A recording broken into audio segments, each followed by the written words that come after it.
كم مرة حد كان بيكلمك وانت بتقول كمل، بس انت اصلا مش سامعه، عينك على الموبايل وعقلك في مكان تاني. حد بيحكي لك عن حاجة مضايقاه فترد عليه معلش ربنا يعينك وخلاص.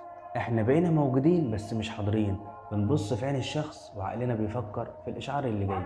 بنقعد مع اهلنا وايدنا ماسكة الموبايل، وصاحبنا بيحكي لنا حاجة مهمة واحنا مستنيين دورنا نتكلم. يمكن الشخص اللي قدامك مش محتاج منك حل ولا محتاج محاضرة، يمكن كل اللي محتاجه انك تسمعه بجد، انك تحسسه ان كلامه مهم، انك تسيب الموبايل دقيقة وتبص له وتقول كمل انا سامعك. لان الاهتمام مش دايما محتاج كلام كتير، احيانا اعظم حاجة تديها لحد انك تخليه يحس انه مش بيتكلم لوحده.